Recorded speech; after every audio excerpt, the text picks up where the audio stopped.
If you're wondering why all this attention is being paid to Columbia University, it's simple. Columbia is probably going to be the stone that begins the avalanche that dismantles Israeli apartheid. Let me explain in the plainest terms. All of these activist movements begin on college campuses. During the Vietnam backlash, that movement began with teach-ins on college campuses and expanded from there.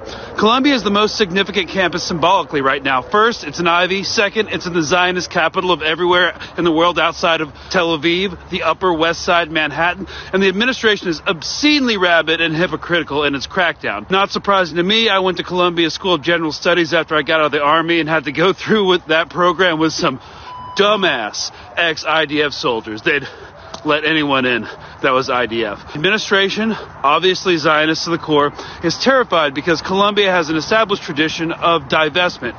Vietnam industries, fossil fuels, South African apartheid, and entrenched divestment takes years, but it eventually happens, and it's happening rapidly at an unprecedented rate.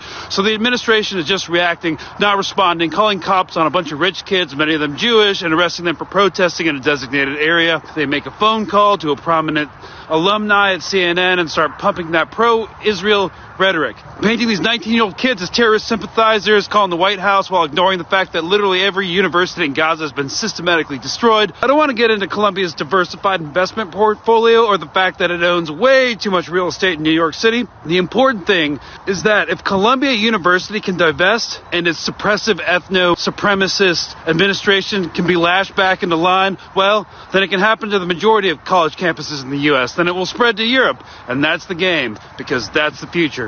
It establishes a precedent for institutional divestment, and that's the first step in mass normalization. So these students need to be supported at all costs. Hypocrisy and oppression breed resistance, so thanks, White House, for your statement on this matter. Don't downplay the practical and symbolic significance of this movement.